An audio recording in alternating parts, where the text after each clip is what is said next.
The first time I learned Celeste Vale had stopped loving me, she was standing under a chandelier made of antique glass, laughing with my best friend, as if my heartbreak were simply another piece of entertainment arranged for the donors. I'd arrived at the Vale Foundation winter preview, with ink still under my fingernails and hope tucked foolishly behind my ribs. The invitation suites I had designed were displayed in silver frames along the entrance hall, each one signed with my name in discreet black script, June Marlowe, paper artist. For 3 months, I had worked through migraines and late-night doubts to make that gala beautiful, because Celeste had kissed the back of my hand one evening in my cramped studio and said, "When they see what you can do, everyone will understand why I chose you." I believed her. That was my first mistake. The hall smelled like winter roses, white wine, and expensive perfume. People I only knew from glossy magazines moved around me in silk and velvet, their voices lowered into the careful softness rich people used when discussing money, scandal, or grief. I found Celeste near the center of the room, her gold dress glowing against the black marble floor, her dark hair pinned at the nape of her neck with a pearl clip I had given her on our first anniversary. She was holding Tessa's hand, not touching by accident, not friendly, holding. Tessa, who had slept on my floor when her apartment flooded. Tessa, who had cried into my shoulder after every failed audition. Tessa, who knew exactly how I took my coffee and where Celeste had once kissed me beneath my ear and whispered that I was the first honest thing she'd ever wanted. They looked beautiful together. That made it worse. For a second, I stood there with my coat still damp from sleet, one hand around the strap of my old bag, and waited for the world to correct itself. Celeste would see me, let go, laugh awkwardly, explain that Tessa had nearly slipped or that I had misunderstood. Tessa would widen her eyes and mouth. "Not what it looks like, June." Someone would pull me out of that nightmare by the wrist. Instead, Celeste saw me and smiled. It was not the smile she used when she loved me. It was brighter, sharper, a smile meant for witnesses. "There you are," she said, loud enough for the women beside her to turn. "I was starting to think you weren't coming." Tessa's fingers tightened around hers. My stomach dropped so suddenly I felt sick. "I texted you," I said. My voice sounded smaller than I meant it to. "All afternoon." Celeste tilted her head, the pearl clip flashing. "I know. I thought it was better to talk in person." There were people watching now. Of course there were. Celeste had a gift for creating a stage before she drew blood. Tessa looked at me as if I had interrupted something delicate. She wore the green dress I had helped her buy for auditions, the one she said made her feel brave. My brave dress, I thought absurdly. My best friend had taken my girlfriend and borrowed courage from my closet. "June," Tessa said, "please don't make this ugly." Something inside me cracked so quietly no one else could hear it. "Make what ugly?" Celeste sighed, as if I had forced her into an unpleasant chore. "Tessa and I didn't plan this." I stared at their joined hands. "Didn't plan what?" A woman with diamonds at her throat pretended to examine the framed invitations beside us, but her eyes flicked toward my face every few seconds.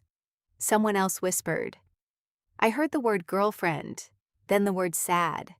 Celeste stepped closer, lowering her voice without lowering the performance. "I care about you, June. I always will. But you and I were becoming heavy, you know that. You need so much reassurance, so much attention. I was drowning. I could not breathe." Not because the words surprised me, but because of how quickly they turned love into evidence against me. Tessa looked down. She did not let go. "You told her that?" I asked. Celeste's mouth softened in a way that would have fooled anyone who had not been cut by it before.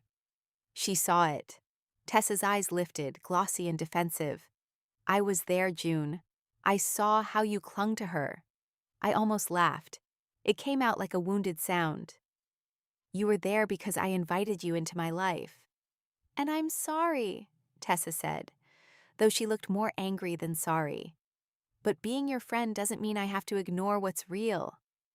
What was real? Those 3 words landed harder than the betrayal itself, For years, Tessa had called me when she felt invisible. Celeste had called me when she felt trapped by her family. I had made myself soft for both of them. I had listened. I had carried. I had turned myself into a safe room. And now they stood together in that glittering hall and called my devotion a burden. Celeste reached for my arm. I stepped back. Her expression tightened. Just for a second, the charm slipped, and something irritated flashed underneath. Don't do that. Do what? Act like I'm the villain. I looked around. The donors, the assistants, the bored wives with frozen smiles. Everyone pretending not to listen while listening with their whole bodies. Celeste was beautiful, rich, wounded in all the right ways, and practiced at sounding reasonable. I was the woman with ink-stained fingers in a cheap black dress, shaking in front of her framed work. You brought me here for this, I whispered. Celeste blinked, insulted by accuracy. I brought you because your work matters. Don't make everything about our relationship. Our relationship, I repeated. Tessa flinched. Good. Some small, bitter part of me was glad. Celeste's voice turned soft again. It's over, June. I'm sorry you had to find out this way. The sentence was designed to sound regretful. It did not mention that she had chosen the way. I felt my eyes burn. I would have rather swallowed glass than cry there, but humiliation has its own weather. It rises before you can outrun it. Celeste saw the tears and her face changed into something almost triumphant. So quickly anyone else would have missed it. Tessa saw them too, and for one instant her guilt showed. Then someone behind me said, calm as a knife, "Is this how you treat the artists your foundation hires now, Celeste?" The room changed, not loudly. It simply tightened, like every expensive spine in the hall had straightened at once. I turned and saw Odessa Vale for the first time. Everyone knew Celeste had an older sister, but knowing and seeing were different things. Odessa was the part of the Vale family people lowered their voices for. The one who controlled hotels, restaurants, shipping contracts, and half the city's charity boards without ever appearing to hurry. She stood at the edge of the circle in a black suit, tailored so perfectly it looked less worn than obeyed. Her silver blonde hair was pulled back from a face too composed to be warm, her mouth painted dark red, her eyes pale gray and unreadable. She did not look at Celeste first. She looked at me. The focus of it was almost unbearable, not pity, not curiosity. She looked as if she had walked into a room, seen a fire, and immediately calculated who had lit it, who was trapped, and which walls had to be broken to get them out. Celeste's hand fell from Tessa's. Odessa, I didn't know you were coming. Clearly. Tessa went very still. Odessa crossed the marble floor, and people made space for her without being asked. She stopped beside me, close enough that I caught the faint scent of cedar, cold rain, and something darker, like old books kept behind locked glass. Her gaze moved to the framed invitation suites on the wall. Ms. Marlowe designed these. Celeste's smile returned, strained. Yes, she did beautiful work. She did more than beautiful work, Odessa said. She saved this event from looking like every other desperate performance of inherited taste. A few throats cleared. My face went hot for an entirely different reason. Celeste's eyes sharpened. That's unnecessary. So was staging a breakup in front of donors. The silence that followed was not empty. It was full of people deciding how much of this they could safely enjoy. Celeste laughed once. You always assume the worst of me. No, Odessa said. I remember you accurately. Tessa whispered, maybe we should go.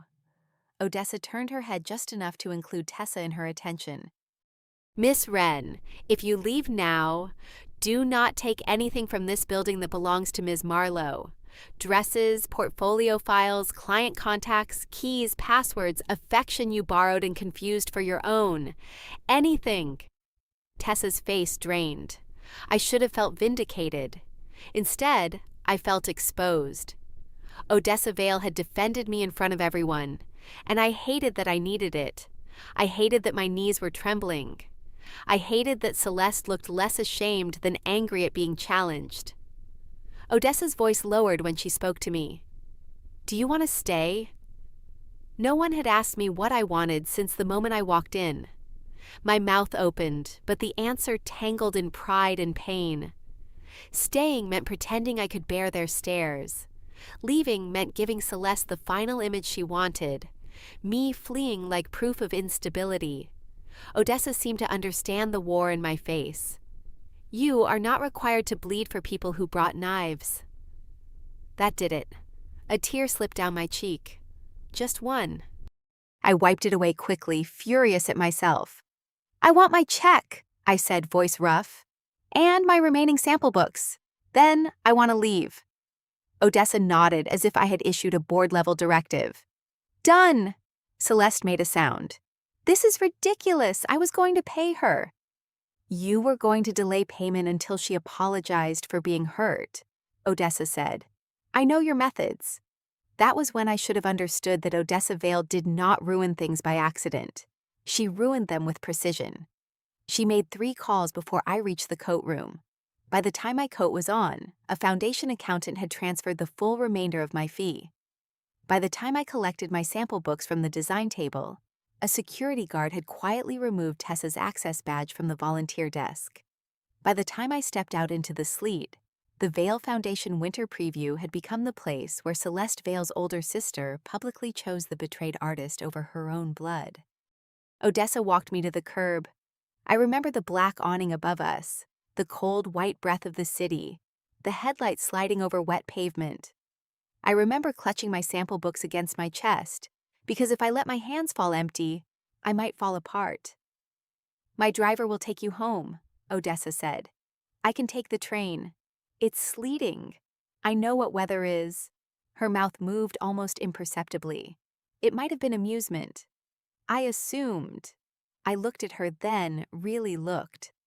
Up close, she was not as expressionless as she seemed from across a room. There was tiredness at the edges of her eyes, and a faint scar near her left eyebrow that makeup did not entirely hide. She was beautiful in a way that made me distrustful, because beauty had just smiled at me while holding Tessa's hand. "Why did you do that?" I asked. "Because Celeste needed to be stopped." That sounds convenient. It is true anyway. I wanted to thank her. I wanted to scream at her. I wanted to ask whether everyone in her family treated people like furniture until someone wealthier moved it. Instead, I said, "I don't want to owe a Vale anything." Odessa's gaze held mine. The city was loud around us, but her silence made a room of its own. "Then don't." Her driver opened the car door. I got in because I was cold, because pride had limits, and because the first person to ask what I wanted that night was a woman everyone else feared. For 2 weeks, I did not hear from Odessa Vale. I heard about her, of course. Everyone did. The city loved rich people most when they behaved badly in public, and the gala gave them everything: betrayal, family tension, class resentment, whispered theories about whether I had been hysterical or heroic. Celeste posted a soft-focus photograph of herself and Tessa at brunch 3 days later, captioned, "Choosing peace." Tessa liked every comment that called them brave. I did not respond.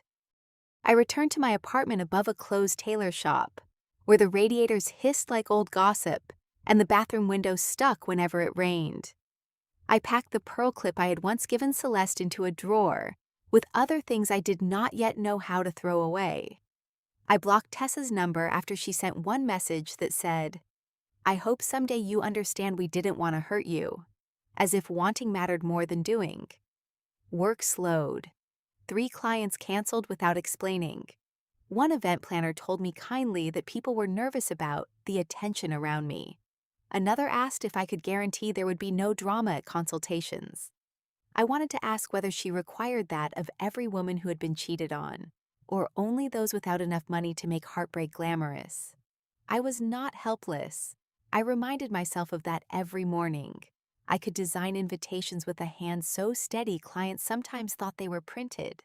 I could stretch soup across 4 meals.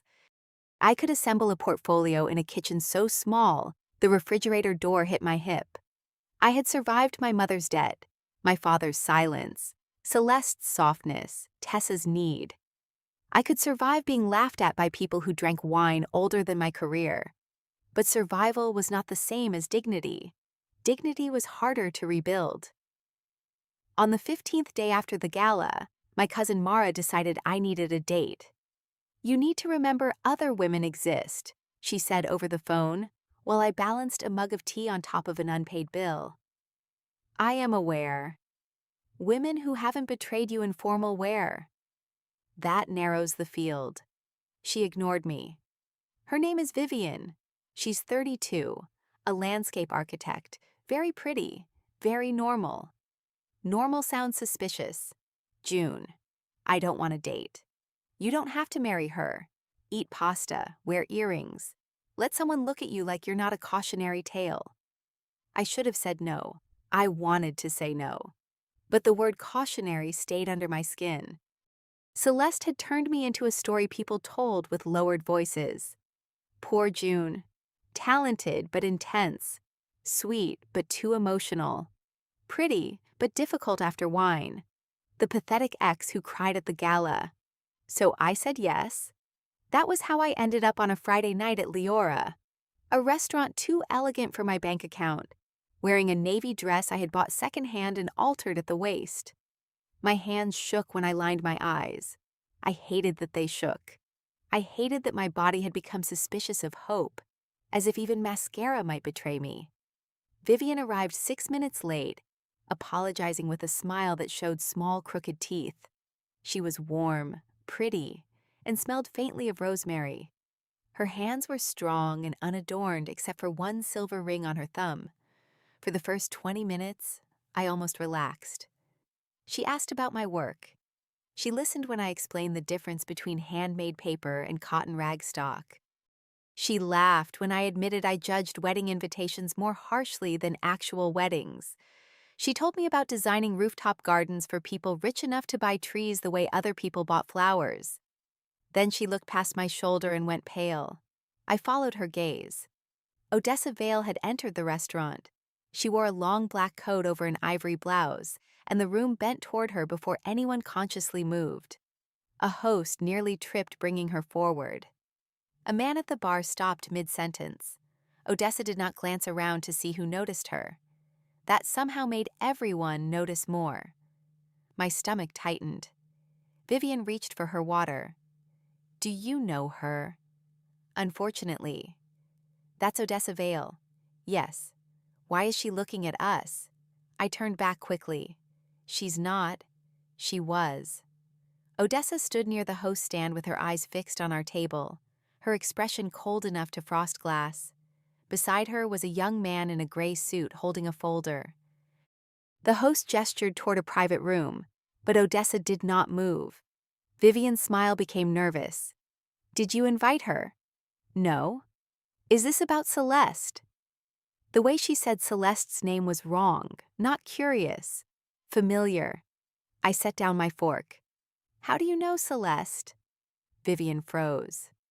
The answer appeared before she gave it, and it was terrible because I realized I had learned to read betrayal quickly. The first sign was always hesitation. Then the face rearranged itself into innocence too late. "Everyone knows Celeste," Vivian said lightly. "Not everyone says her name like that." She looked toward Odessa again. "June, don't make this weird." There it was, the old phrase in a new mouth. Don't make this ugly. Don't make this weird. Don't make a scene. Don't make pain inconvenient for the people who arranged it. My pulse beat hard in my throat. "Were you sent here?" Vivian's hand tightened around her glass. Before she could answer, Odessa reached our table. She did not ask permission. She stopped beside Vivian's chair, looked down at her and said, "How much?" Vivian went white. "Excuse me? How much did Celeste pay you to mention the trust documents?" The restaurant noise dimmed around us. I felt suddenly outside my own body. Vivian's eyes flashed. "This is private." "No," Odessa said. Private would have been declining the money. Private would have been not recording a woman on a first date to feed my sister material for another performance. My breath vanished. Recording. Vivian's hand moved toward her purse. Odessa's young assistant stepped forward and placed the folder on the table. Inside was a single printed page, a screenshot of messages I could not fully read upside down, but I saw enough. My name. Celeste's. Get her talking about the gala. Ask if Odessa promised her anything. Make her admit she's using the family scandal. The words blurred. I looked at Vivian. You were recording me? Her face crumpled, but not with remorse, with fear of consequences. I didn't know it was like that. Odessa's voice cut in, soft and deadly. You were paid to know. People were staring. Again. Of course they were. My humiliation had become a traveling exhibit, and Odessa Vale had just opened a new wing. I stood too fast, knocking my knee against the table. Wine trembled in both glasses. Stop! Odessa looked at me then, and for the first time since she entered, something changed in her face. June! Stop, I said again. Both of you. Vivian whispered, I'm sorry. No, you're caught. She flinched. I grabbed my coat from the back of the chair. My hands were shaking, but my voice did not. Congratulations!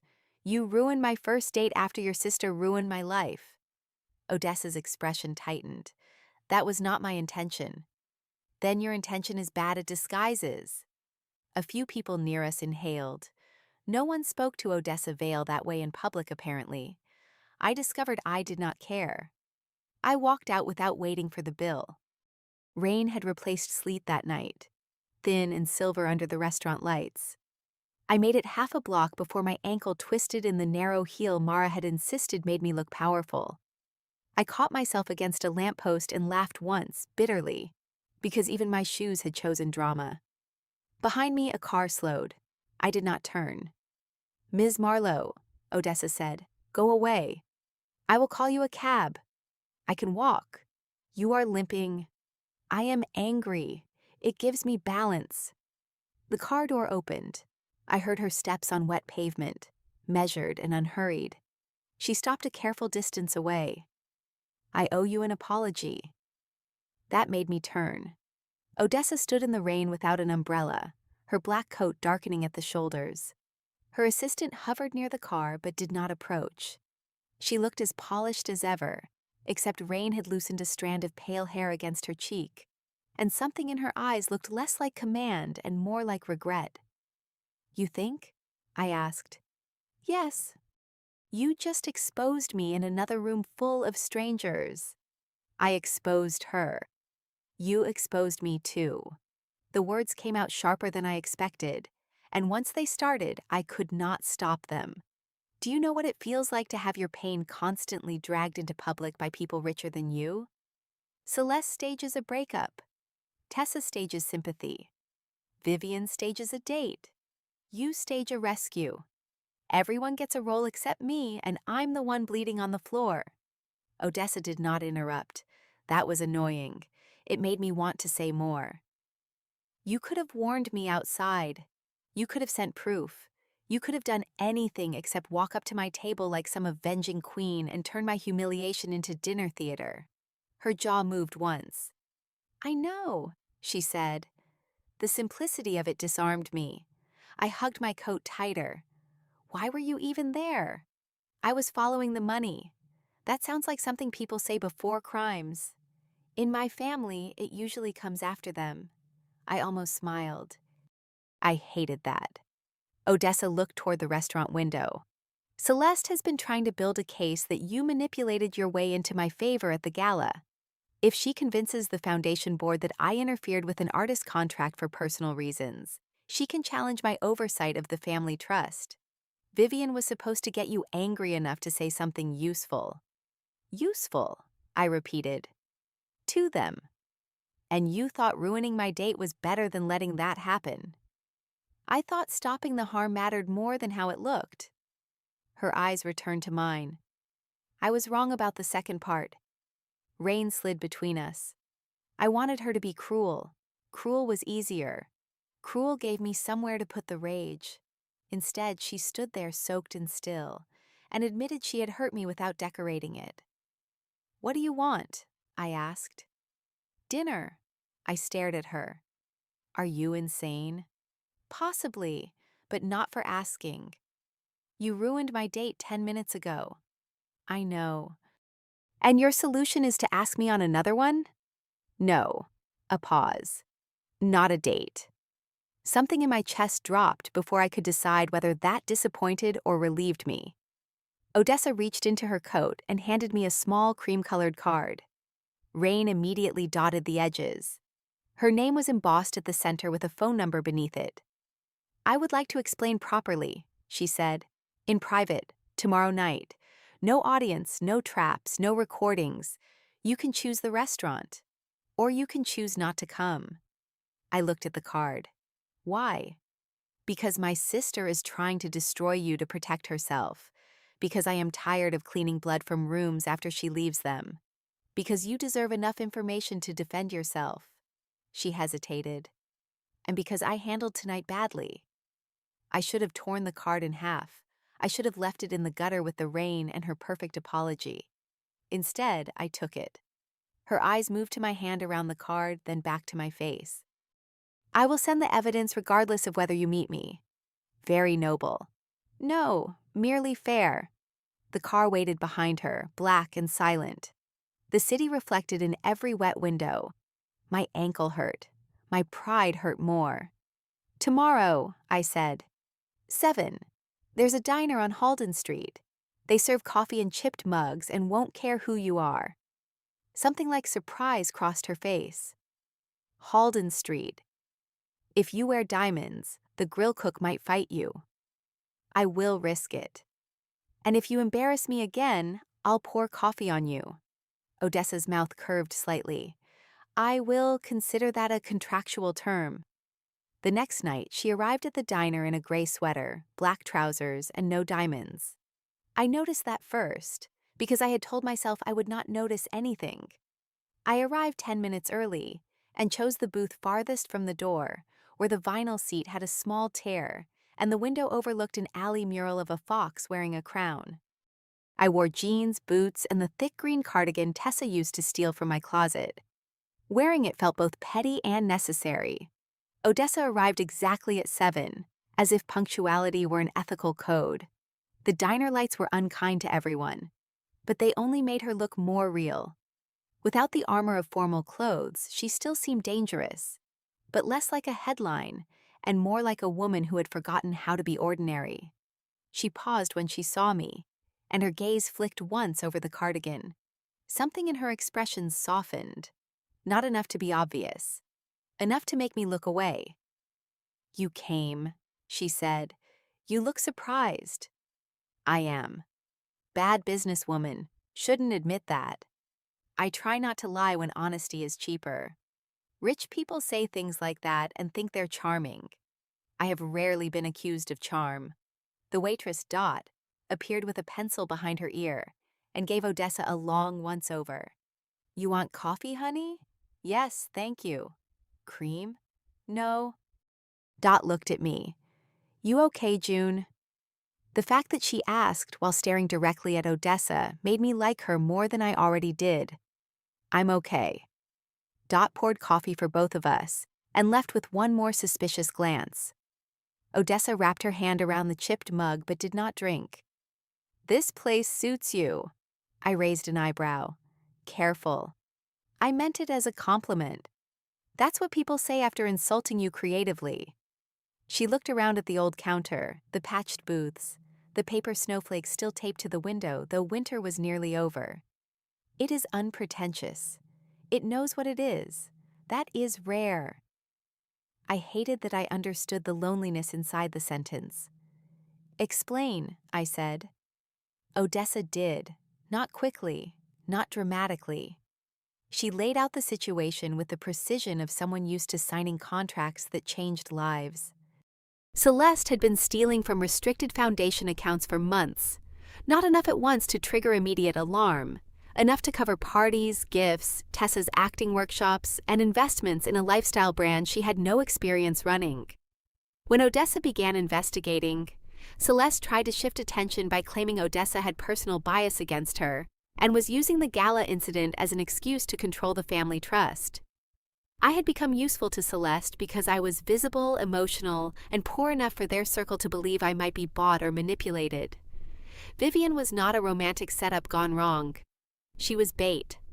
The more Odessa spoke, the colder I became. So Celeste didn't just cheat, I said slowly. She's trying to make me look like part of some scheme. Yes, Tessa knows. I don't know how much. Enough to be dangerous. Perhaps not enough to be frightened. I stared into my coffee. My reflection trembled on the surface. Why didn't you tell me sooner? Because I did not yet have proof involving you. Because approaching you privately after the gala might have looked like exactly what Celeste wanted people to believe. Her fingers tightened on the mug. Because I am good at strategy and poor at gentleness. The last sentence landed quietly. I looked up. Odessa was watching me with that same unbearable focus. But in the diner, without marble floors or donors or family names pressing around us, it felt different. Not less intense, less performative. Her eyes were pale, but not cold. Cold implied absence. Odessa's gaze held too much. You ruined my date, I said. Yes. I was trying to feel normal for one night. I know. You don't actually. You know facts. That's different. She accepted the correction with a small nod. Tell me. I laughed under my breath. You can't just command vulnerability like a meeting agenda. I was asking. I studied her. Do people usually say yes? No. Good. For the first time, her mouth softened enough that I knew it was a smile. I should have kept the conversation on evidence.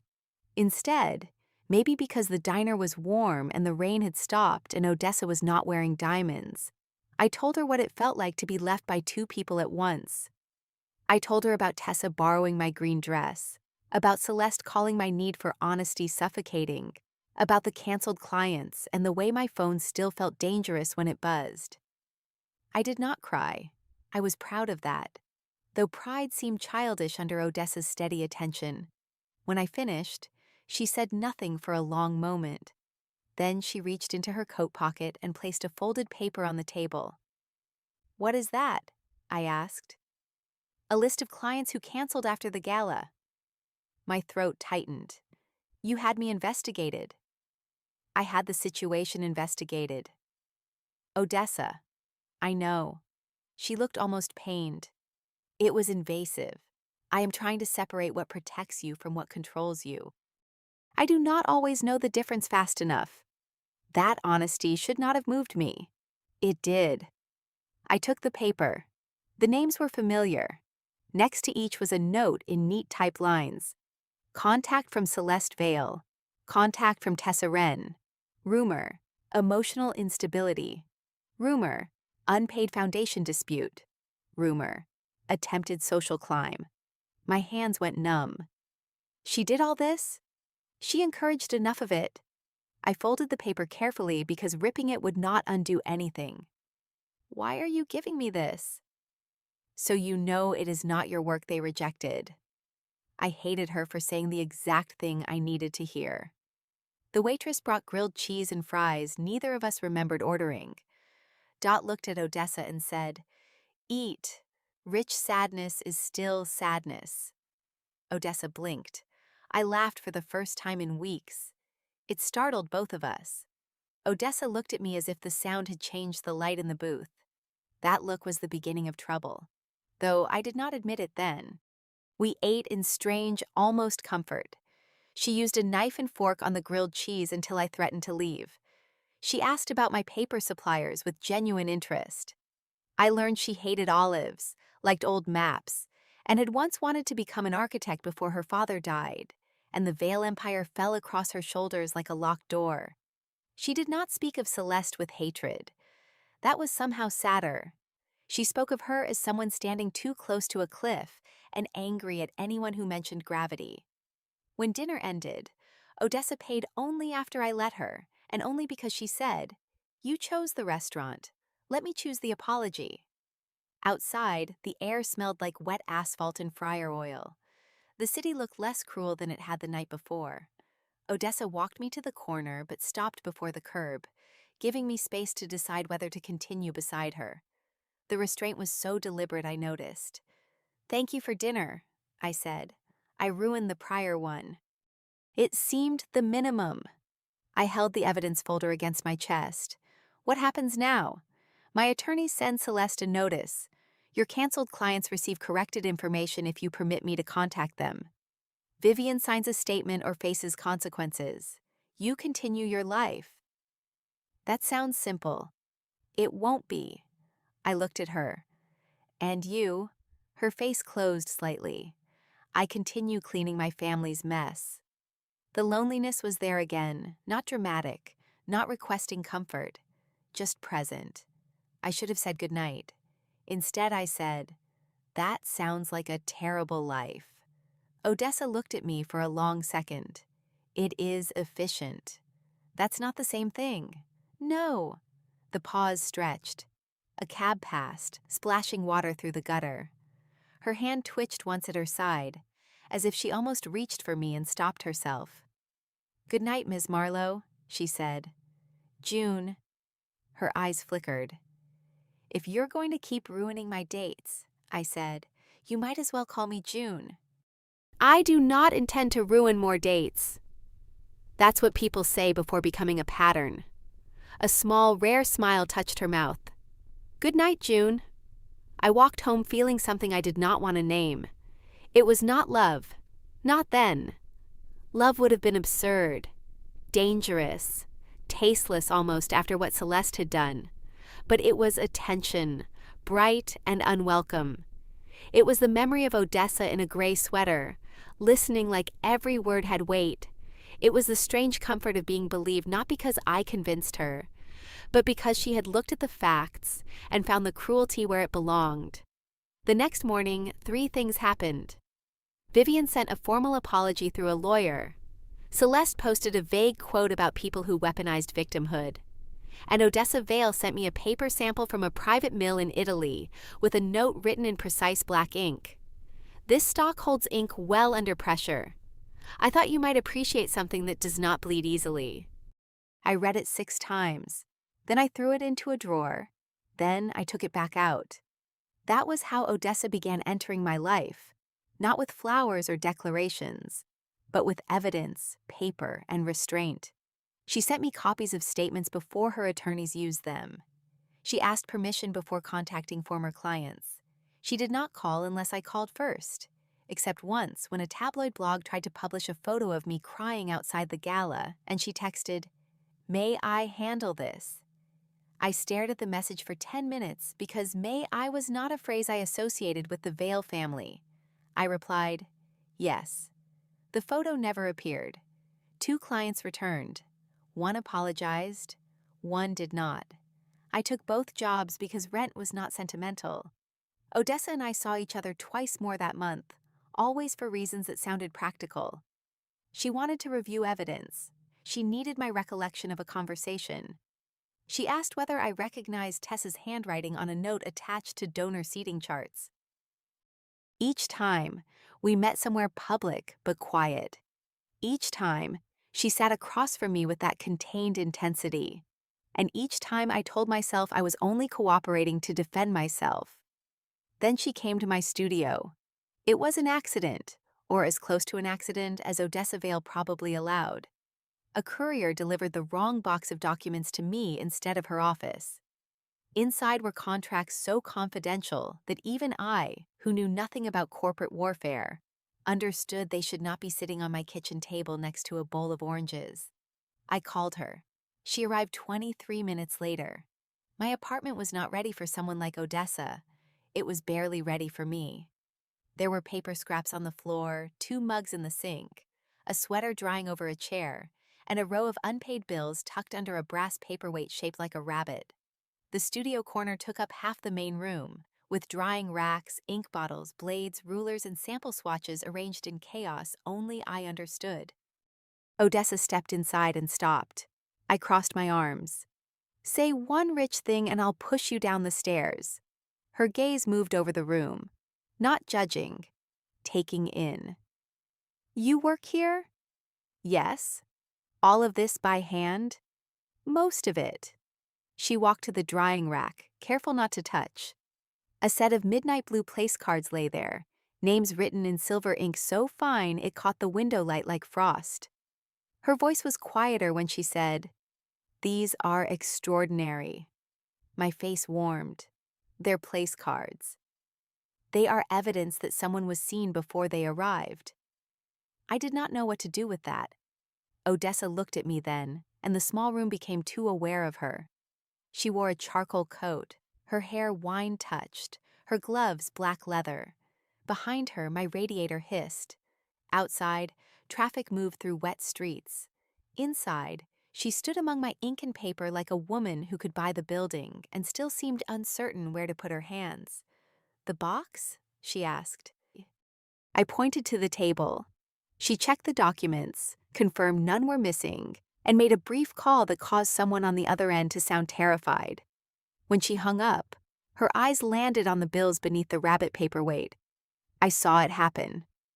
"Don't," I said. I didn't speak. "You looked rich at my bills." Her eyebrow lifted. "That is a specific accusation." "I'm serious." "So am I." The air tightened. I hated money conversations. Money had been the third person in every room of my childhood, always louder than love. Celeste used to offer to help in ways that made refusal look ungrateful and acceptance feel owned. I had learned to keep need hidden because people with power often mistook need for permission. Odessa seemed to read that. Or maybe she had simply spent her life studying people who hid fear behind sarcasm. "I will not pay your bills without asking," she said. "Good.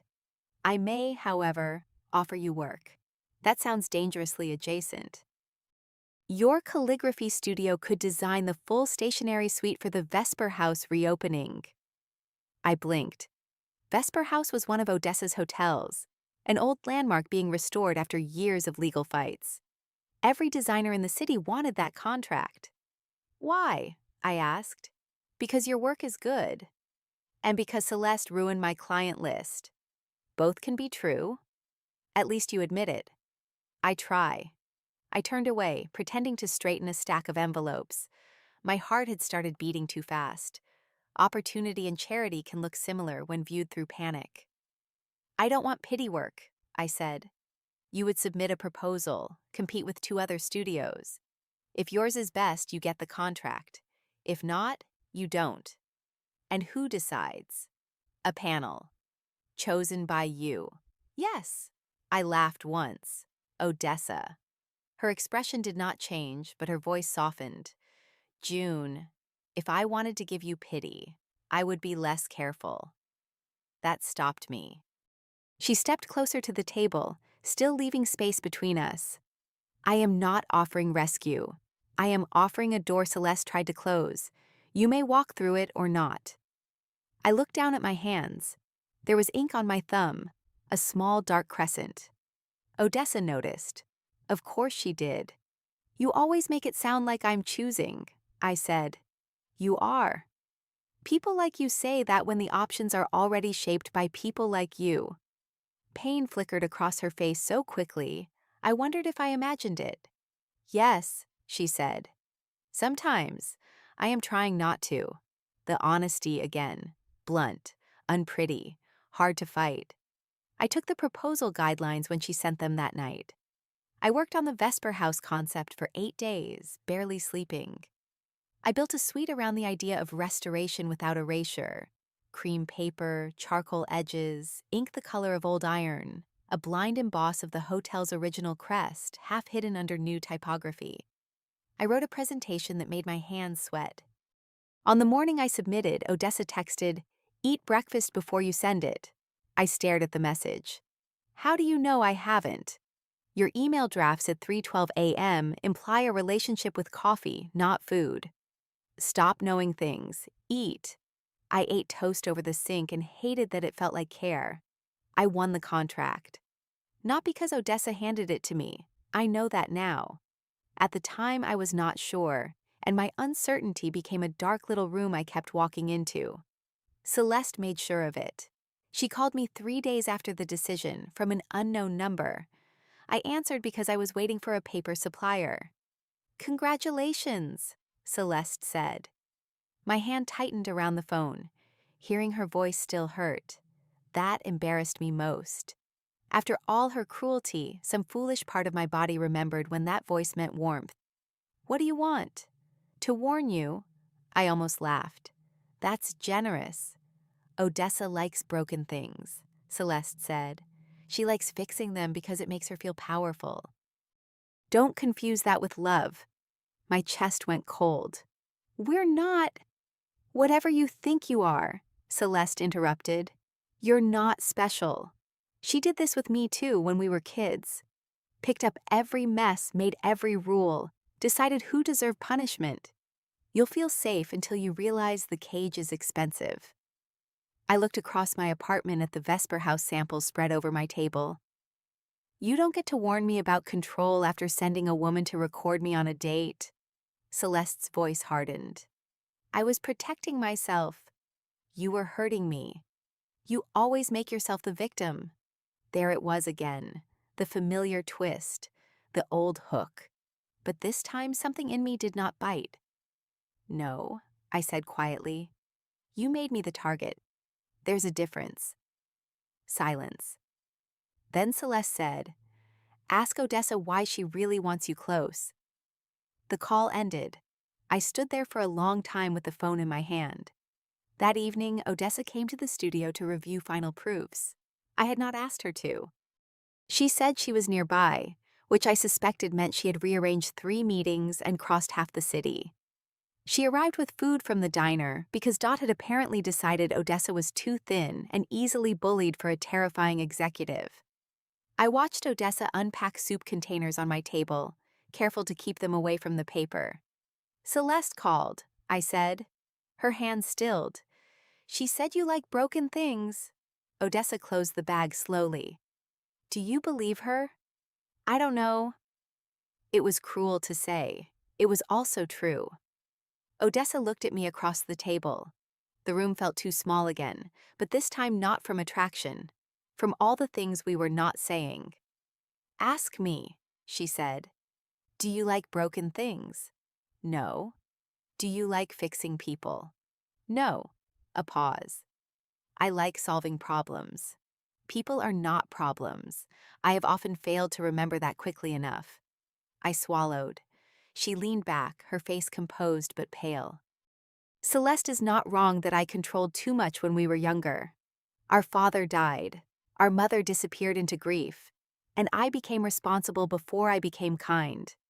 I thought if I could manage every danger, she would survive herself. Instead, she learned to use my guilt as a door." Her voice did not break. That made it worse. "I do not want to make you another responsibility, June." "Then what do you want?" The question came out before I could stop it. Odessa looked at me. There are moments when silence is not empty but full of doors. That was one of them. She could have turned the answer into strategy. She could have hidden behind legal language, family obligations, the Vesper House contract. I almost wanted her to, because the alternative had begun to feel impossible. "I want to sit in your kitchen without checking exits," she said. My throat tightened. "I want to hear you laugh without being the reason you stopped. I want to know what you make when no one is paying you. I want you to eat when you are tired. I want my sister to lose whatever power she still has over your name." Her gaze dropped to her hands, then rose again. "And I want things I have no right to ask for while you are healing from someone with my blood." My heart hit once hard. Outside, a siren passed and faded. "You say things like a confession and a warning at the same time," I whispered. "That seems accurate." I should have stepped back. Instead, I stayed exactly where I was. Odessa did not move closer. She never did unless invited. That restraint had become more dangerous than any touch. It made me aware of the choosing, of my own body, my own wanting, my own fear loosening its grip one finger at a time. "I don't want to be managed," I said. "I know. I don't want to be a project. You are not. I don't know if I can trust anything that feels good right now." Odessa's eyes softened. "Then don't rush to trust it. Let it be good for one evening. Then decide again tomorrow." I looked at the soup, the paper samples, the rain at the window, the woman standing in my imperfect apartment with all her power held carefully behind her back. "One evening," I said. She nodded. "One evening." We ate soup at my kitchen table. We argued about whether handwritten menus were romantic or pretentious. She admitted she had never made toast without burning it. I accused her of weaponized incompetence. She looked so offended I laughed until I had to press a napkin to my mouth. That evening did not fix me. It did something smaller and more dangerous. It made me want another. Odessa did not kiss me for a long time, not because there was no wanting. Wanting became a third presence between us, quiet and stubborn, sitting at every table where we reviewed proofs, standing between us whenever she leaned over a sheet of vellum and her sleeve brushed my wrist. It lived in the way she said my name before correcting herself into professionalism. It lived in the way I watched her hands when she signed approvals. It lived in the careful distance she kept, as if distance were the only language she trusted not to misuse. Vesper House consumed the spring. The hotel was old stone, cracked mirrors, covered chandeliers, and rooms that smelled of dust, sawdust, and river fog. I designed the invitation suite around restoration, without pretending nothing had broken. Cream paper, charcoal edges, iron-colored ink, a blind emboss of the old crest half hidden beneath new lines. Odessa liked the concept immediately, which made me suspicious. A panel chose it anyway, which made me suspicious of the panel. She simply looked at me across the conference table and said, "You won because your work was the strongest. Do not make my admiration less honest just because it is inconvenient." I carried that sentence around for days. She noticed things no one else did. If I skipped lunch, food appeared beside the proofing table with no speech attached. If a contractor called me sweetheart, Odessa corrected him so calmly he apologized twice. If a board member praised my surprising polish, she replied, "Talent is only surprising to people who confuse money with taste." She remembered I hated olives, that I used a blade left-handed when nervous, that I worked better near windows, that I became quiet before I became overwhelmed. She never used the observations to corner me. That frightened me most. Celeste had collected my vulnerabilities like keys. Odessa seemed determined to prove she could hold them without opening anything I had locked. Celeste noticed before I admitted what was happening. She came to Vesper House during a vendor walkthrough, crimson-lipped and smiling, with Tessa behind her like a guilty shadow. I was carrying a box of menu proofs through the unfinished lobby. The mirrors had not been restored yet, so every reflection looked fractured. Fitting, I thought bitterly, as Celeste crossed the floor as if she still owned any room I was in. "June," she said, "you're everywhere these days. Working tends to involve locations." Tessa looked at the box in my arms. "Hi." "Hi," I said, and hated that the old reflex of kindness still lived in my mouth. Celeste's smile sharpened. "I heard you got the Vesper contract." Odessa always did like making statements. "The panel liked my proposal." "I'm sure." The words were small. The wound underneath them was not. For a second I was back under the chandelier, watching everyone decide I was the pathetic one. Then I felt Odessa's presence before I saw her. She stopped beside me, not touching, not rescuing, simply there. Celeste's eyes flicked between us. "Isn't this cozy?" Odessa's voice was cool. "You are not scheduled to be here. It's a family property. It is a restricted construction site. Are you throwing me out?" "Yes." A contractor coughed into his hand. Tessa's face went red. Celeste leaned closer, lowering her voice for me. "Be careful. Odessa gets bored when people stop needing her." The old June would have flinched. The woman I was becoming looked her in the eyes. Then I suppose I should become inconveniently whole. For the first time, Celeste had no pretty answer. When she left, I did not collapse. I wanted to, but I did not. Odessa asked, "Do you want to leave?" And I said, "No, I want to finish the proofs." Her expression softened, as if I had handed her something precious. That night she drove me home through rain. Halfway there, I asked her to pull over beside a small park where wet branches scraped the streetlight. My hands shook in my lap. I didn't shake in front of her, I said. No. She wanted me to. Yes. I didn't. Odessa looked at me, and there was no praise in her face, no ownership of my strength, only witness. I saw. Those 2 words undid me. I covered my face. The tears came hard and silent, old humiliation leaving my body all at once. Odessa did not touch me. She waited, one hand on the steering wheel, jaw tight with the effort of restraint. After a while, I whispered, "You can." Her head turned. "What?" "Touch me." She moved slowly, giving me every chance to change my mind. Her hand came to the back of my neck, warm and steady, fingers resting beneath my hair. It was not possession. It was a question held in touch. I leaned into it and felt something inside me loosen. "I hate that you ruined my date," I murmured. "I know." "I'm glad you were there." Her thumb moved once. "I know that too." At my building door, rain silvered her hair. She stood 1 step below me, close enough that wanting became impossible to deny. "Odessa," I said. "Yes? Are you going to kiss me?" Her eyes darkened. "No." The answer struck me harder than I expected. "Oh, not tonight." I tried to gather my pride. "Right." "June."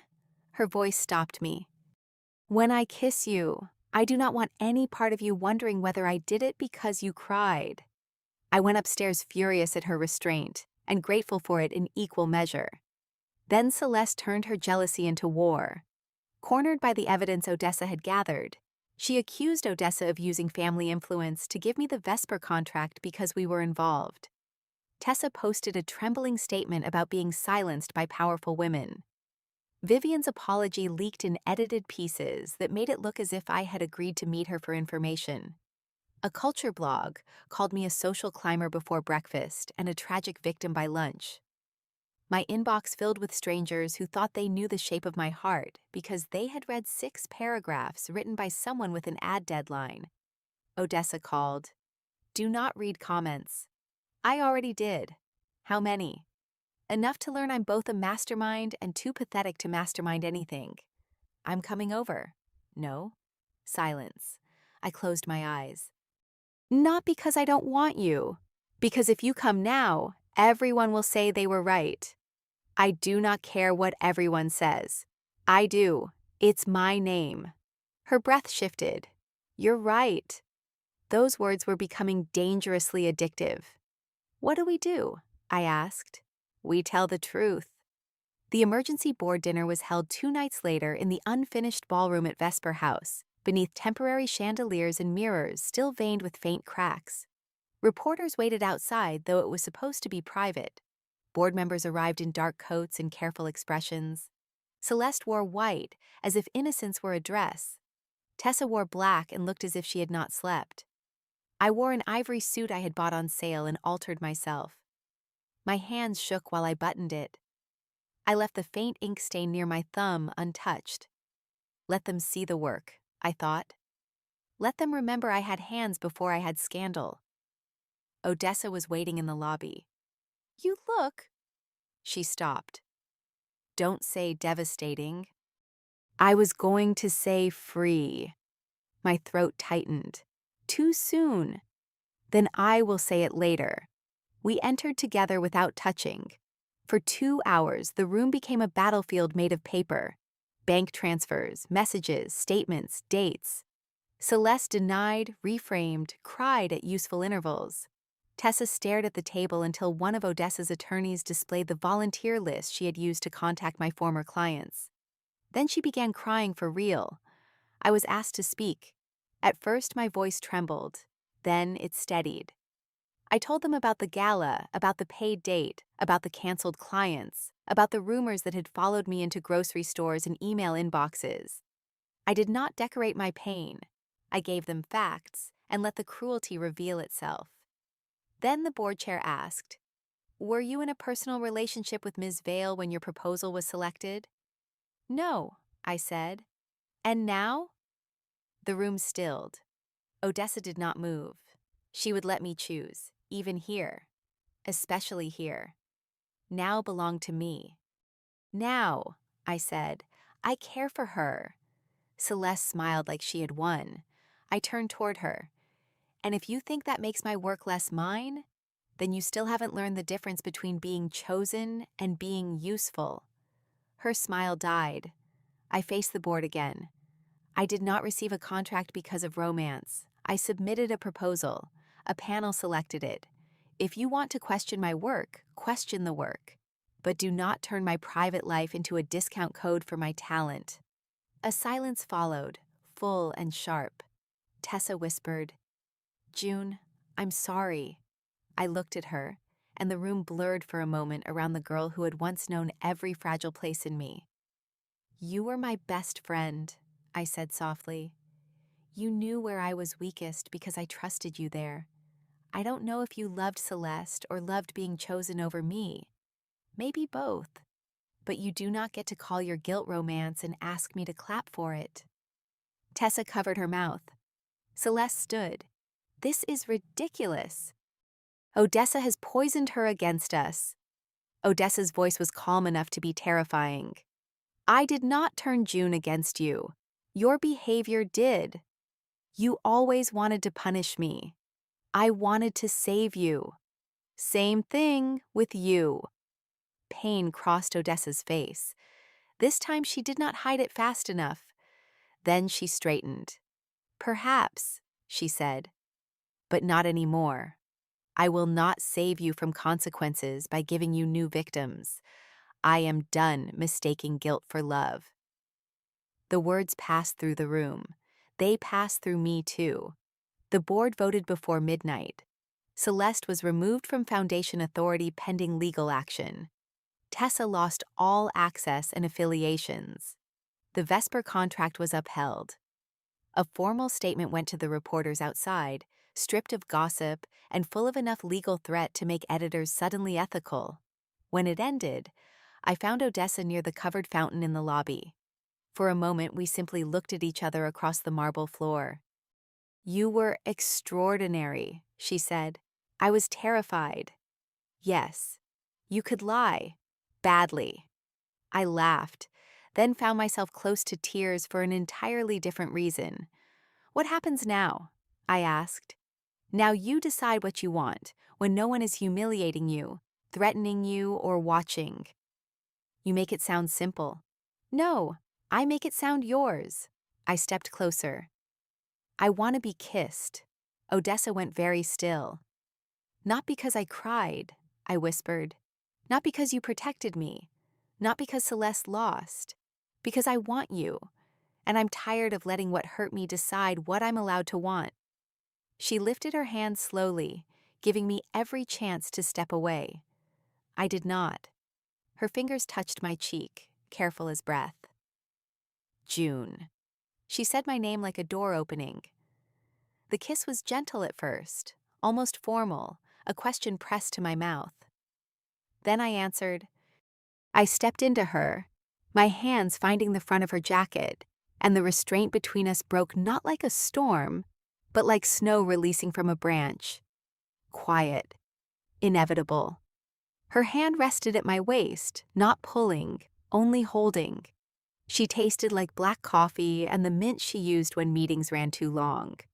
The lobby, the scandal, the cracked mirrors, all of it fell away until there was only the astonishing fact that I was not being taken from myself. I was choosing. When we parted, her forehead rested against mine. "Was that acceptable?" she asked, voice low. I laughed, breathless. "You are so strange." "June." "Yes," I whispered. It was acceptable. We did not become easy after that. I want to be honest about that part. Love did not erase damage simply because it arrived with careful hands. I still flinched when my phone buzzed unexpectedly. Odessa still tried to solve feelings like logistics when she was frightened.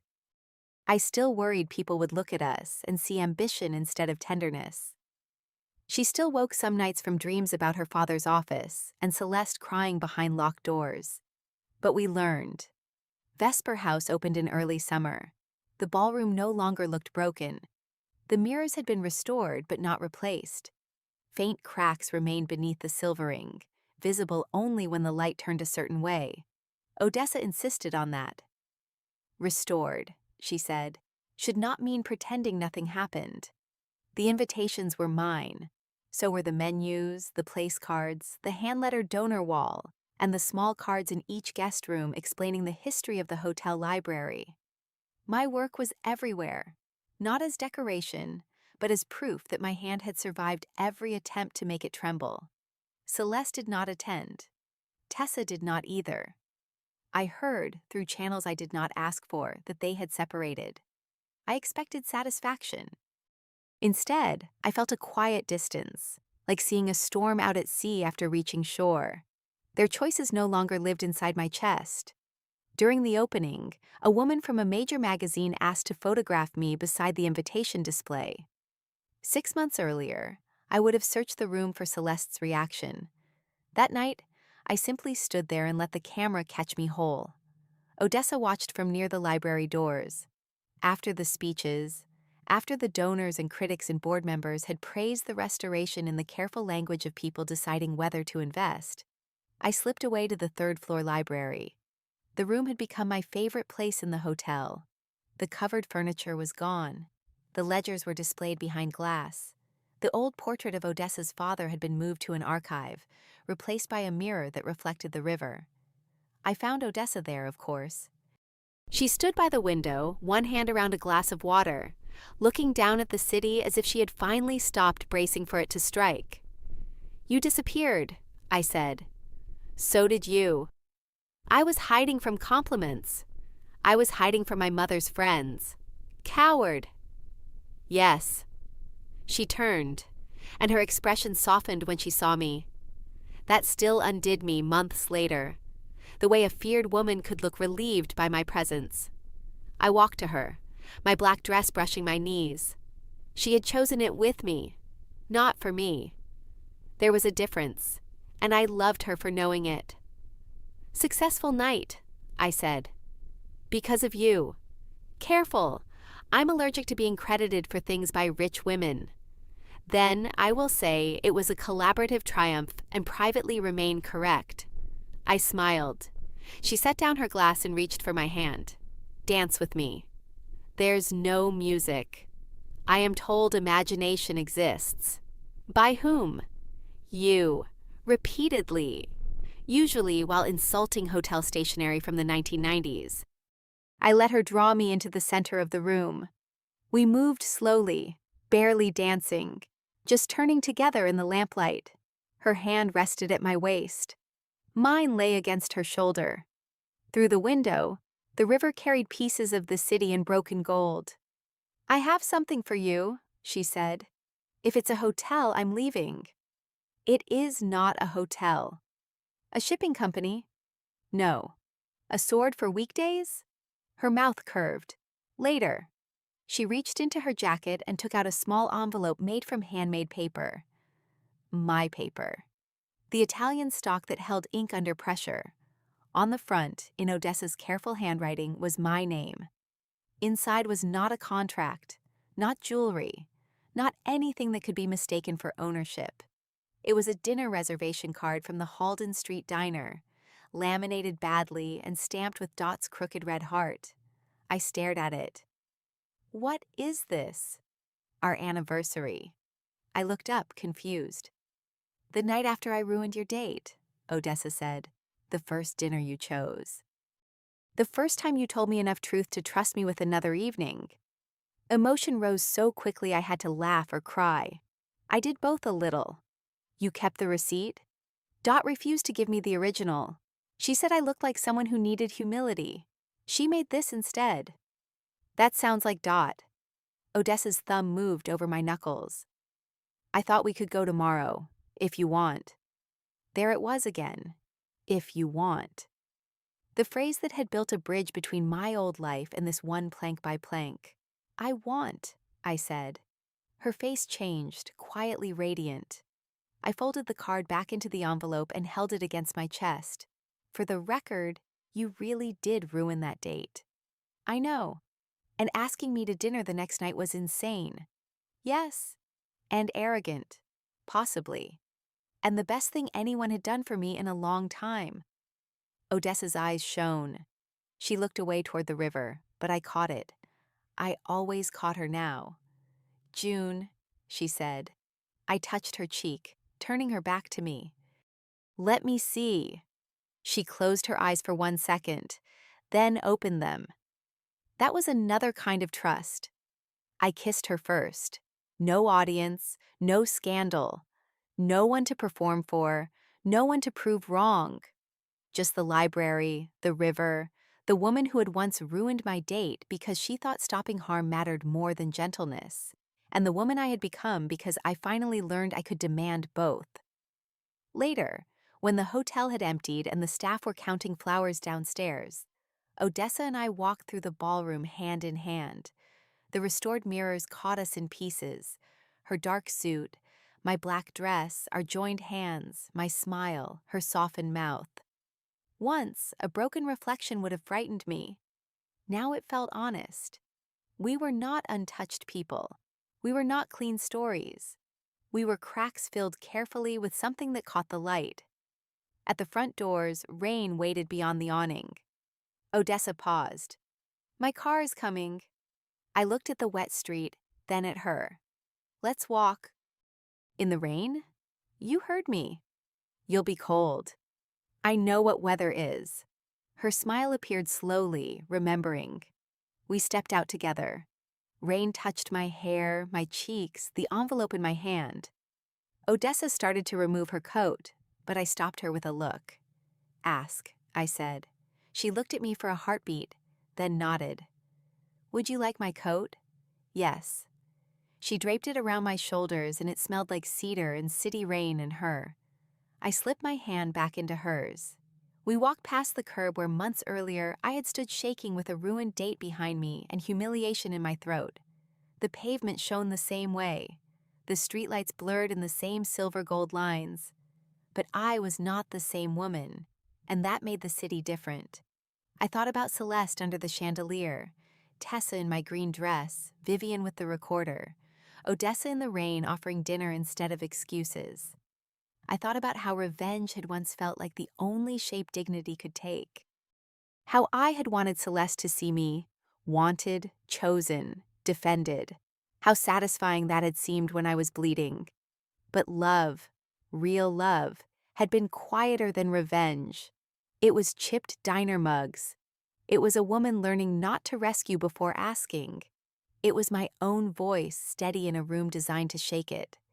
It was evidence folded beside grilled cheese, handkerchiefs in dusty libraries, soup at my kitchen table, a kiss delayed because my tears deserved respect.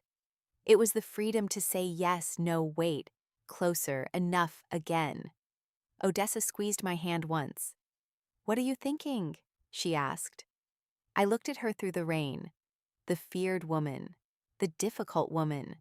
The woman who had ruined my date and then, impossibly, asked me to dinner the next night, as if apology could be a doorway if opened correctly. I'm thinking, I said, that I'm hungry. Her laugh was soft, surprised, and mine. Halden Street, she asked. Halden Street. So we walked toward the diner, through rain that no longer felt like humiliation, past windows full of other people's stories, into a night that did not ask me to prove I had survived. I had. And when Odessa held the diner door open for me, waiting rather than guiding, I stepped inside by choice.